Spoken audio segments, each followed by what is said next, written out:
All right, ladies and gentlemen, sorry about that. Very important phone call to take. I'm an important man. What can I say?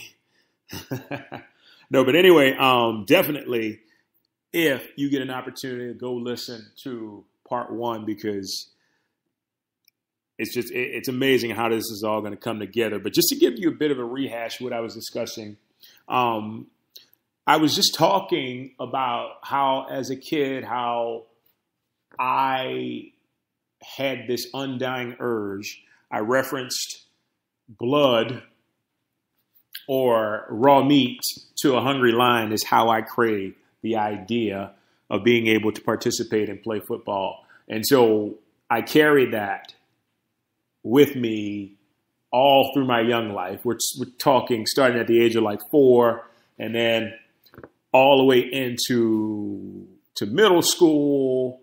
And then once I made it to middle school, let me go a little bit more into depth about the fire that I was discussing as it relates to the idea of having such a sensational desire for something, connecting with something so deeply that it feels a part of you is what I had.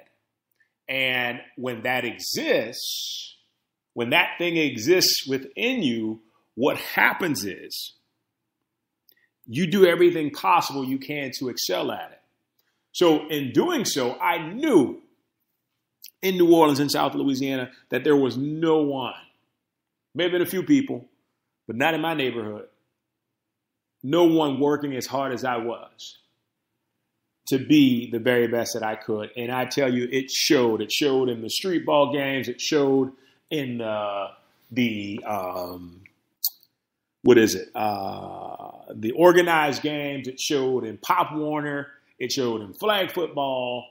And, I talked about the people that I idolized, and one in particular was Deion Sanders.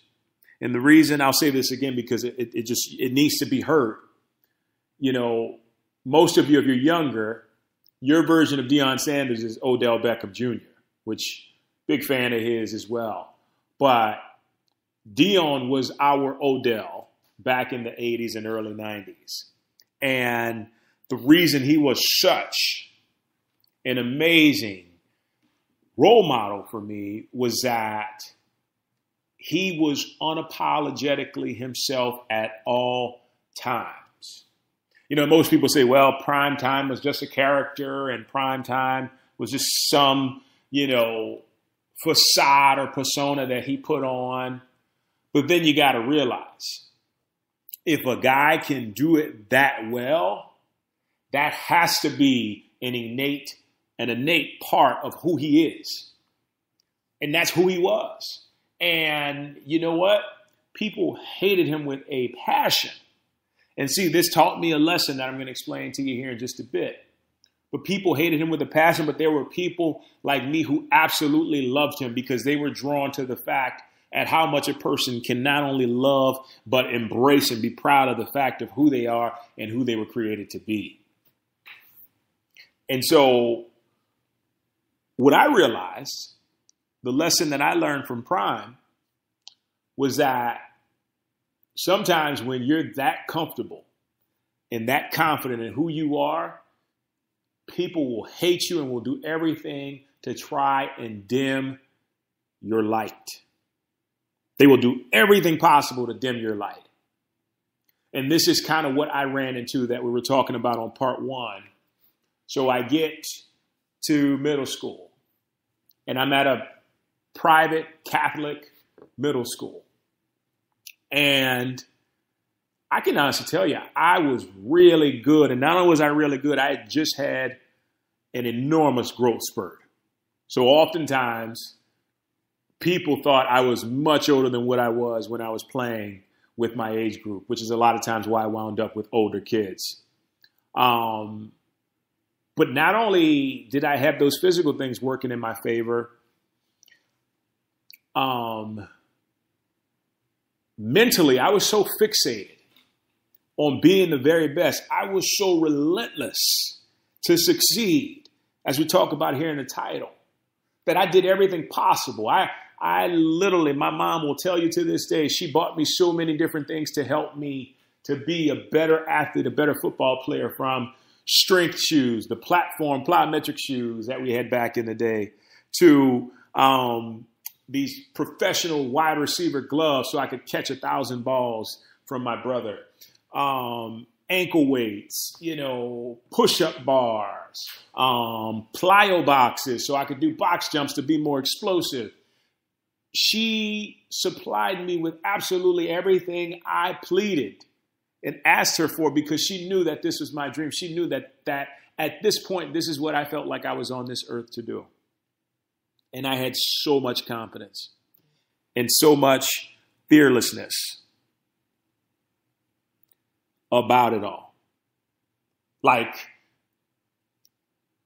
was just a beast, and I just I knew it. And I had so much fun with it. And I had so much excitement and so much laughter. And what started to happen around private school is, like I said, sometimes you will encounter people, and in this case, adults who are insecure with themselves. And when they see that you're secure with yourself and you're exuding a childlike nature, which I was a child,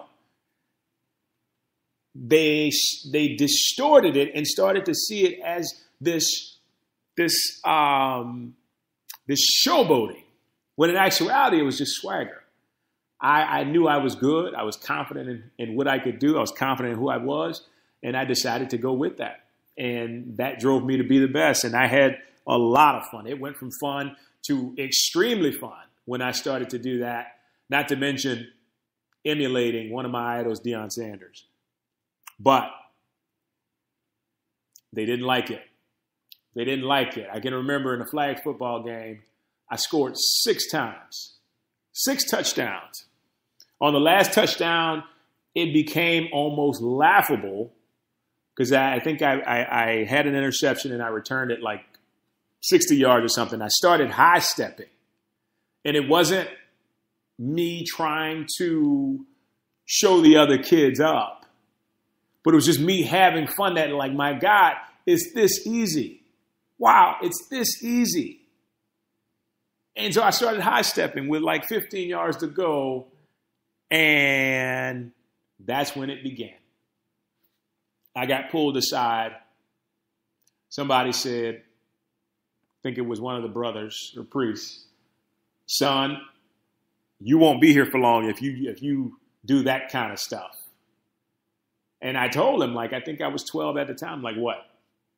If I have fun playing the game of football? He's like, "No, son, that's showboating." So I was like, okay, whatever.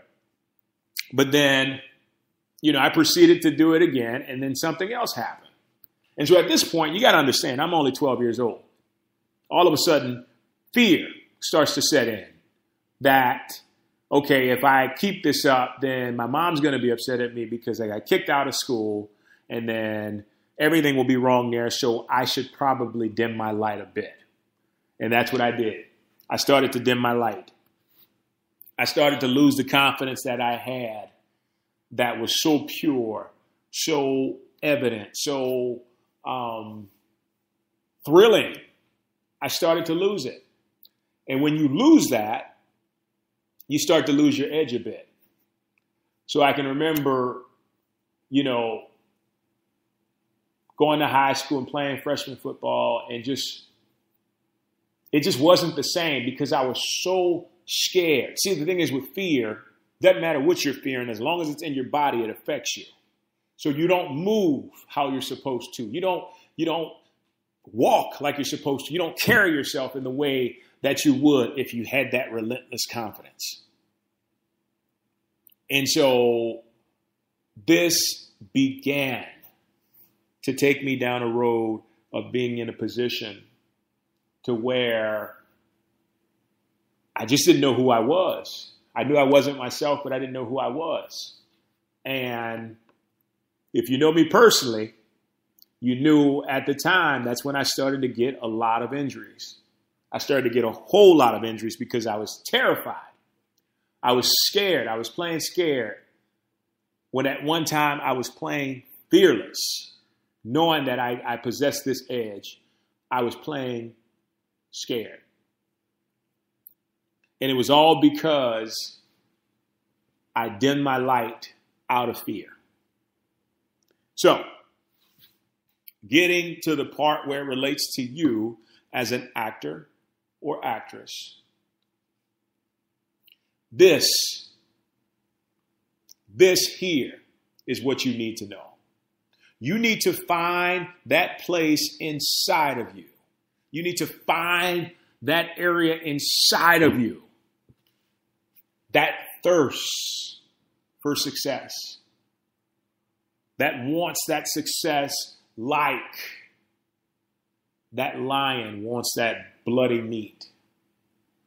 You need to find the area where there is an innate urge to thrust forward and to do every single thing you can that's going to make you great. And once you reach that point,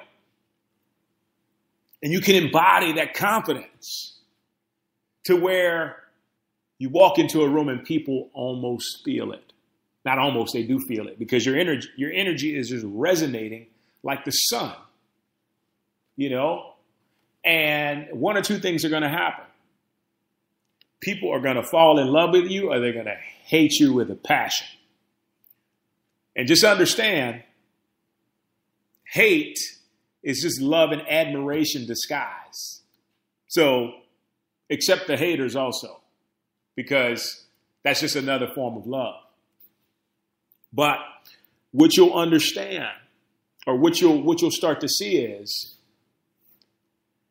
that this will help you to embody the awareness of success as an actor or actress even before you get it.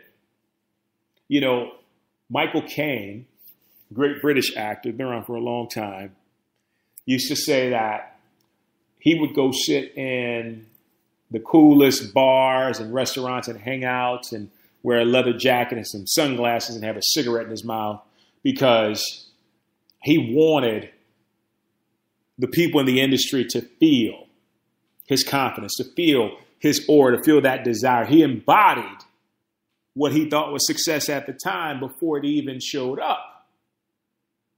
And it worked to a degree because this guy's been acting for about 60 years.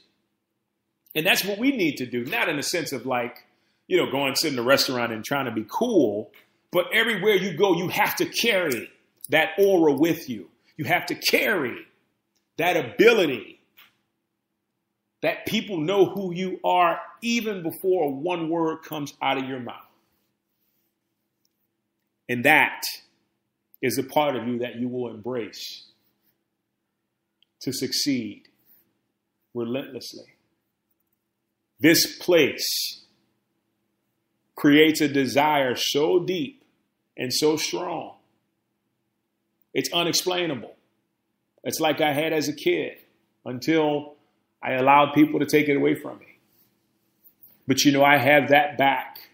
I have it back now. And it comes in the form of being the very best actor that I can be, that's out there. You know, I'm not going to sit here and lie to you. I desire to be the best. I desire to be the best teacher. I desire to be the best writer. I desire to be the best podcaster, broadcaster, person, whatever the hell it is, that I can be. And that's not cocky. That's just the standards that I set for myself that I finally figured out how to raise and just go for it. And if anybody has something to say, fuck them. You know, nobody else can deter you from success unless you allow them to. You have it within.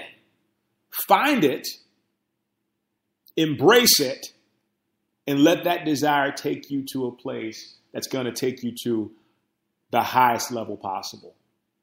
And you know what? It doesn't have to be anything manipulative. It doesn't have to be anything egotistical. It can come straight from the heart, because when you reach this place, your heart will guide you in all of your actions. You just have to center yourself. And the rest is history. You got this. Find that area. Find it and embrace it. Thank you so much, guys. As always, it's been a pleasure. We'll talk soon. Take care.